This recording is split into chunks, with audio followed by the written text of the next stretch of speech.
Today, we're going to be talking about the pros and the cons of working in tech sales. And I'll let you decide if the cons might be a little bit too much for you.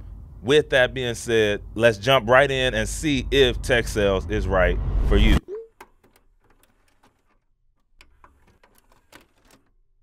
You got to get into tech. What's going on, y'all? Welcome to the channel. I'm Tech Bag Trey, and y'all already know I'm about helping people make the decision to get into the tech industry, whether it's tech sales, cybersecurity. There's obviously more spots that you can go through. Okay, so y'all already know I'm going to start with the pros, and the first pro I'm starting with is going to be one of the biggest advantages of working in tech sales is the high earning potential. All right, it's crazy, okay, to see so many people. I mean, I've seen people go and they're working somewhere making $35,000 a year, and then they get a job $30,000 to $60,000, $70,000, $80,000 a year, and y'all, that's not it. I mean, I also have seen from there people grow to account executives making $300,000 a year, and then, man, y'all, I'm not even capping. I've seen a offer letter, $600,000 base. That means they still have more to go. Commission still got to get tacked on to that after they finish working. They're 9 to 5, $600,000, y'all. It's crazy money out there inside of tech sales, and that's why you're hearing about it, and that's why you're seeing people getting in and doing the necessary boot camps and things that they need to do to be able to get in the industry. Because if you're in the right spot, if you're in the right company, you can make a lot of money. And with that, it's because you also have a base salary and you have commission side, so you're able to kind of eat on both sides of those tables. So that's why that's a win. That's why that's the first pro.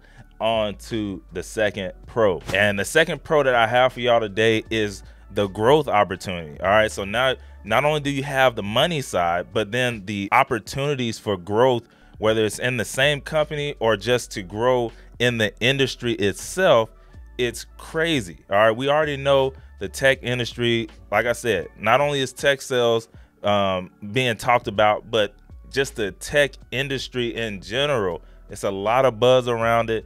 People are always talking about it, and it's because it's what's pushing the culture forward. If you look around, your life is being, I'm not gonna say ran by tech, but it's pretty close. All right, you wake up in the morning, you're probably grabbing something that's on your nightstand right next to you. It's called a cell phone. Tech.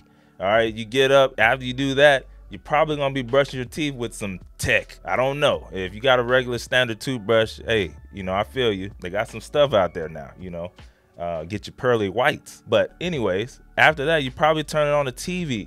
It's technology on there. You're probably getting into a car that's full of technology. So all I'm saying is it's everywhere.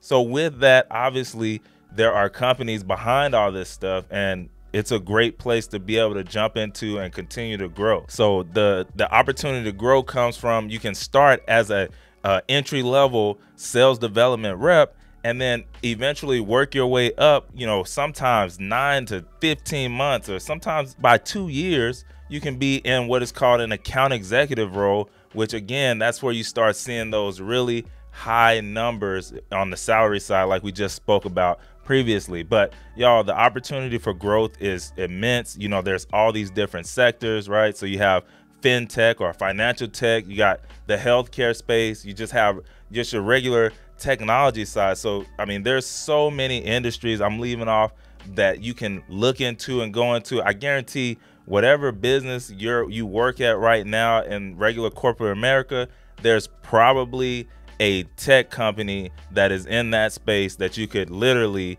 just swivel right onto and then go down into the tech industry through that route in tech sales. This episode is brought to you by Course Careers. You've been thinking about getting into a new career and going into tech. Now is the time.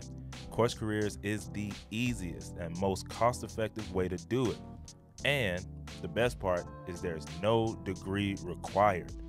Click the link in the description below or scan the QR code. And if you want to support the channel, use the code TREY50 at checkout for $50 off. Look, everybody wins. let's get back to the show. So with that, on to number 3. All right, so number 3 is the flexibility. Y'all, I'm talking Elastigirl from The Incredibles flexibility, okay?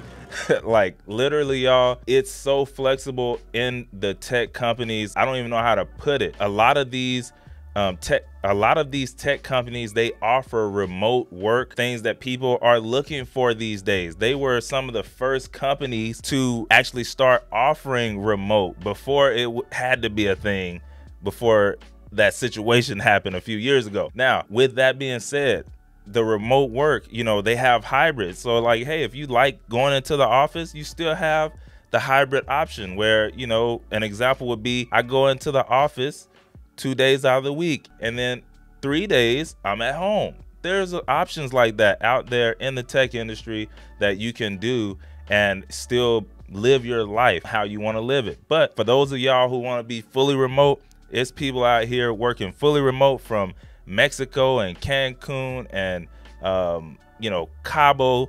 They're working remote over there, right?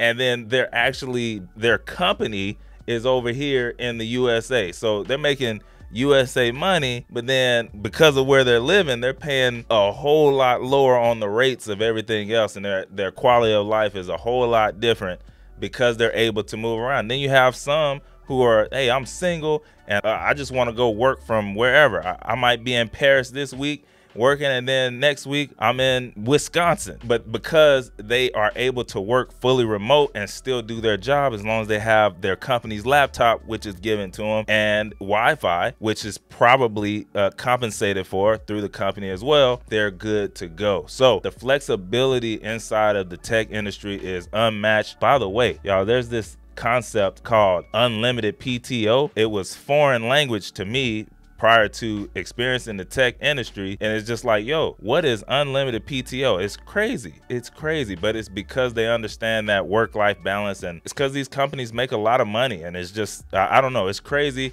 That was unheard of to me, but y'all probably already know about that kind of stuff. Anyway, all right, so now that we ran through some of the pros of working in tech sales, let's go to some of the cons, right? Because you can't have good without the bad. There's no fun in that. You can't have bad without the good. You know, where's the journey in that? So, but I mean, remember, these might not necessarily be deal breakers, but maybe they are. Everybody's different, so that's why I'm putting them in here. The main thing is, these are some things to consider. So the number one con is going to be some pressure to meet sales targets. So remember, you know, you're in tech sales. The good thing is you're working business to business and not business to consumer or customer. So when you're dealing with other businesses, they're in the business of making more money or saving money, which equates to making more. So they're more in tune to be able to speak with you and hear what you have to say than some random person off the street with some product that you're probably trying to sell them that's going to sit in their garage for 3 years after they receive it. So it's a different conversation. It's not the same as selling to somebody personally. You're selling to a business, which is necessary, and you're going to be able to, like I said, save them money or make them money, which is a totally different conversation. But you do still have sales goals and things that you need to hit. So there can be some stress tied to that, you know, but they do have ways to keep that stress down, right? So you have targets, you have managers who are there to help you make sure that you're still staying where you need to stay so that you can be successful. And ultimately that also makes it kind of fun, right? Like if you're a competitive person, if you've ever been an athlete, then these are things that kind of give you life, right? To be able to compete head to head, but also know that they also have your back at the end of the day.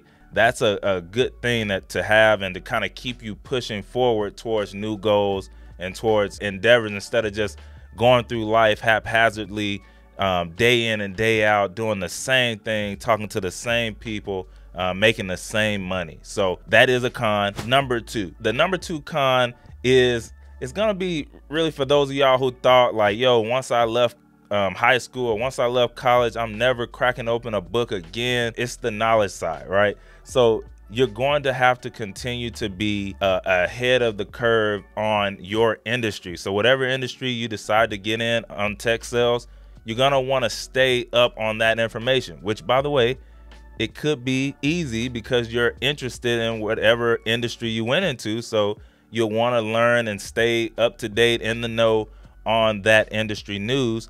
But that's all going to help you be better at tech sales and better at knowing your company and your product, like your software that you're using or that you're selling to others. So you're gonna have to know that. All right, and that's just called being a subject matter expert, or the SME of your industry, of your software. It's gonna help you all around in general. But like I said, that could be a con. You know, some people might just want to pull up and, hey, everything I learned on the first day, that's all I want to know, and to be able to do my job. If that's you, then yes, being in tech sales might not be the ideal thing. So with that being said, third one, here it is. It can be competitive. All right. So just flat out, like I mentioned a little earlier, when you're in tech sales, there's goals and there's quotas and there's competition all around you, right? So it's not foreign to see someone do good this month and then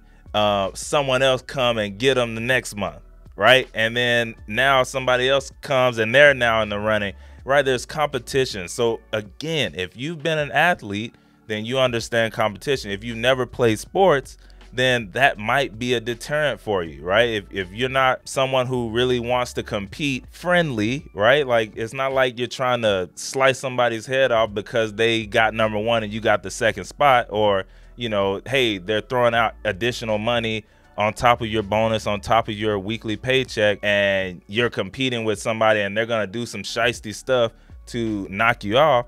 That's not the case. For the most part, you're in an environment where it's friendly competition, it's banter, it is some noise talking, but it's friendly noise talking. Everything at the end of the day is okay because there's another month that's coming right behind it that you can come and whoop their butt, or, you know, come catch them, or keep your foot on their neck, right? If you're at the top, you can stay at the top. But nonetheless, all these things, if you're this type of person, it could be fun. It could be fun to come in the office knowing that you're number one and that there's people who are trying to reach you, but because you know what you're doing, or you know, you keep that foot on the pedal, that they're not gonna catch you. That could be fun for you.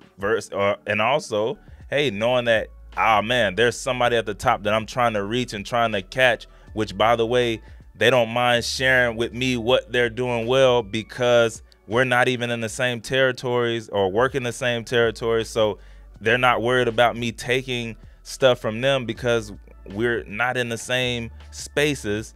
They're gonna give me the information they know, and I can use it, and I can actually beat them this month. Like, knowing that could also be great. So it really just depends on the type of person you are. Again, that's just is what it is. And I mean, just remember, guys, every company, every job, every space and industry has its ups and downs, their pros and cons. But if you're motivated, you enjoy a challenge, and you like making money, then tech sales is probably the space you want to be in.